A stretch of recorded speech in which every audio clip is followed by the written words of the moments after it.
Alright guys, it's time I share my side of the story. I never wanted any of this to be online. With everything going on and the hate that my family was receiving, I can't say nothing anymore. I'm not doing this to attack my mom. I never wanted for any of this to happen. I never wanted my relationship with my mother to be this way. But I feel like I have to do this for my own sake. In the early days of my career, my mom was there and she helped me film and she helped me edit a lot of the videos in the beginning. But she went behind my back and created a company where she had full control. She signed legal documents without my knowledge or my consent to where she owned 50% of my company, where she got 50% of all revenue that I brought in, 50% of my YouTube AdSense, 50% of my brand deals. These are the bank statements of my mom taking my money. I was hurt by it. I worked hard for that money and it would just get taken away. And after all of that, since my mom still had control over all of my assets, she went behind my back again and created another bank account where she would transfer all my money from YouTube and brand deals. She grew it to over $100,000. I saw it with my own eyes on her laptop and I never saw it again. My mom would deny me brand deals, not because there was anything wrong with the brand deal. There was this particular deal where I was offered a large amount of money in the hundreds of thousands of dollars. And because she was afraid that she wouldn't get a piece of it, she said no. So I lost out on that too. So when you hear people in the documentary saying that they were exploited, this is where I was financially exploited. So obviously things were rocky with my family. We went to counseling, try and make things better, try and solve things, try and solve issues between all of us. It turned out it was all a waste of time because my mom, while we were going through counseling, had already filed for divorce. So why were we going through counseling? I have no idea. This whole thing with my mom prevented me from doing what was best for myself and what was best for myself financially. I couldn't invest my money. I couldn't buy a car for myself when I turned 16. I was stuck in a house. I couldn't move.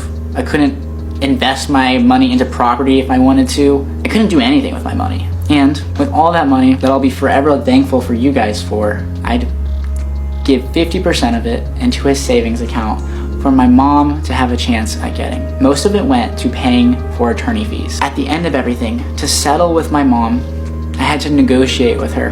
I had to negotiate my freedom from my mother. It was never about doing what was best for me. She, during the negotiation process, wanted $25,000. I was able, even though she is a very stubborn person, I was able to get it down to $17,500. That whole process that I just mentioned was so that I could emancipate myself.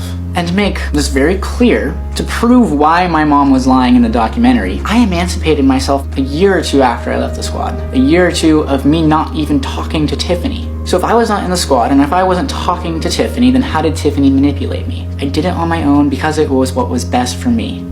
One of the earliest moments or stories when my mom betrayed my trust was after a long day of filming. But I was really tired afterwards and I wanted to go get food. But then we get to Panda Express and she parks next to this car. And two people get outside of that car and start knocking on my window. It was my ex-girlfriend and her mother. And at this point, I wasn't on speaking terms with my ex-girlfriend because I can't get myself out of this situation. I'm trapped. My mom set this all up. She lied straight to my face. Now, another time, we went to Disneyland. My mom knew I was going. My whole family knew I was going.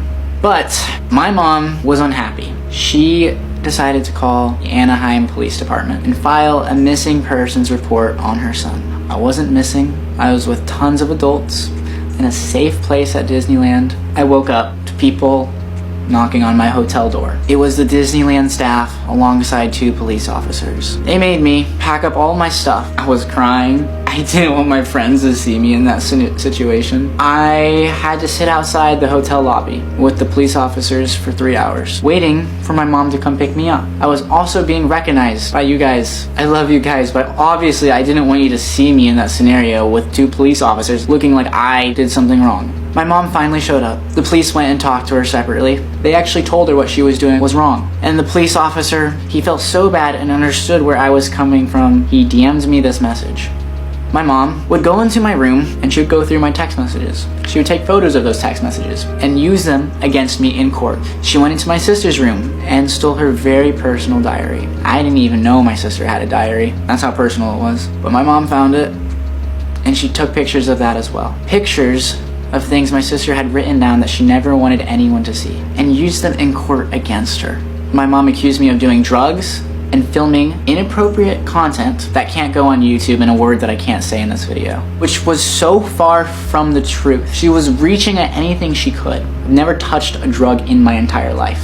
It's not who I am. She also called CPS on me and my sister twice. They saw that I was fine. She never did anything productive to try and help resolve her relationship with her kids. And every time my mom would try to do the right thing, take one step forward, she would end up taking 2 steps back. Other things that she did when I lived with my mom was put cameras all over the interior of the house to watch me, to track me. She put a camera in her room. I don't know why. My mom was so paranoid about everything that was going on. She would put baby powder at the foot of her door to see if anyone of her kids would walk in her room. One day I tried to come home and she had barricaded the door so I couldn't get inside. Now here's the picture to prove it. This video would be way too long if I actually said all the reasons why I made the decisions that I did. So now with all that being said, I did not agree to be in the documentary. They never had permission to use my likeness or image, and they did not pay me. The producers contacted me and sent me this release. I never signed it, and then they did it anyways. And they did not have my permission. They also did not have permission to use me in any of the promotional materials. I also did tell the producers that I would not feel comfortable participating in the documentary if it took the direction that I believed it would take, which it did. I also do not agree how Netflix portrayed the events, especially relating to my mom. And for the record, it is of my personal belief and my legal counsel's opinion that this violates my publicity rights under the California Code. So whenever they used my name and my face in the promotional material, it misrepresented who I am and gave the impression that I agreed with my mom's version of the events. As far as Tiffany manipulating me, I majorly disagree with a ton of Tiffany's actions. But I have not been in contact with her. She's not been in contact with me. She's not manipulating me. I did this because of the actions my mom took and how badly she hurt me, my family, and my sister as well. So to be very clear, Tiffany was never involved in any of our family issues. So my mom saying that in the documentary was also a big lie. And to make the record very clear, Tiffany is not the reason why I don't have a relationship with my mother. My mother is the reason why I don't have a relationship with my mother, because of her actions. Lastly, I want people to understand that I fully support survivors of SA, and my heart goes out to every survivor, and I feel for every single one of you. And I'm not making this video to discredit anyone who has gone through that. That's not my intentions at all. That being said, I personally did not have that experience, and I don't want to be placed in that narrative without my consent. And to close all this out, there's a lot more to this story, but I want to thank all of my supporters out there who have been with me every step of the way and who have watched me grow up. Please don't go out in my comment sections or anywhere else after this and spread hate to my mom or to anyone else. Even though these things are true, my mom does not deserve that. There's been a lot of you in my comment section telling me to go call my mom. Reconciliation will happen on my time and my family's time. And to my mom, I still have love in my heart for you. I don't know who you have become, but I miss the mother I knew when I was young.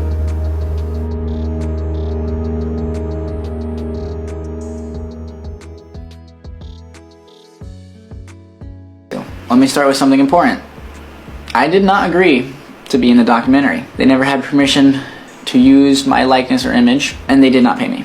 The producers contacted me and sent me this release for them to use my likeness and my image. I never signed it, and then they did it anyways. And they did not have my permission. They also did not have permission to use me in any of the promotional materials. I also did tell the producers that I would not feel comfortable participating in the documentary if it took the direction that I believed it would take, which it did. I also do not agree how Netflix portrayed the events, especially relating to my mom. And for the record, it is of my personal belief and my legal counsel's opinion that this violates my publicity rights under the California Code. So whenever they used my name and my face in the promotional material, it misrepresented who I am and gave the impression that I agreed with my mom's version of the events. As far as Tiffany manipulating me, I majorly disagree with a ton of Tiffany's actions. But I have not been in contact with her. She's not been in contact with me. She's not manipulating me. She's not manipulating me to make this video. I did this because of the actions my mom took and how badly she hurt me, my family, and my sister as well. So to be very clear, Tiffany was never involved in any of our family issues. I don't even know how she would have been. So my mom saying that in the documentary was also a big lie. And to make the record very clear, Tiffany is not the reason why I don't have a relationship with my mother. My mother is the reason why I don't have a relationship with my mother, because